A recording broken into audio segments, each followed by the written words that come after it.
Hello, mga ka-cooking moms out there. So, karon magluto tao paniud to kay syempre hapit na alas 12 muli na to itong mga kuan.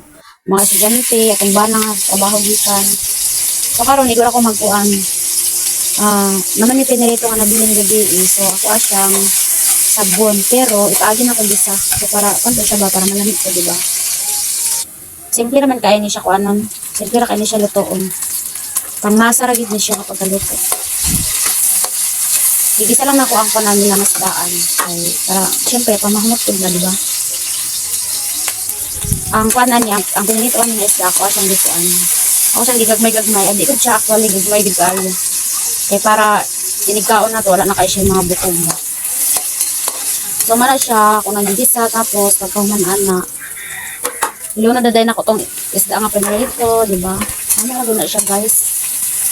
Simple na kayo na siya lituan. Kaya kita bayan no pagkuan pag kanang natin sudaan na samaan dito. Isa o kaduha nga kaon nato. So wala na pud beta so kay namin nabilin. Ato na lang siyang diskartehan para di pud siya masayang ba. Una ko nang siyang gisabaw kay para syempre ba makahigo pud tag sabaw di ba? Ano na siya guys.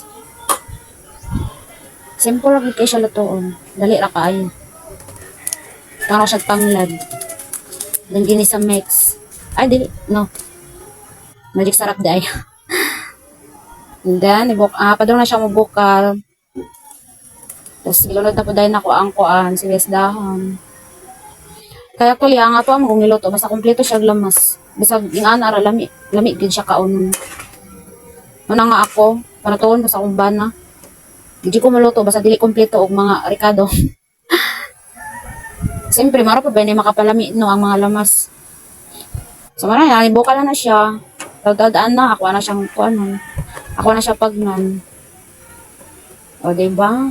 Ready na para sa paniyad to. Thank you for watching, guys.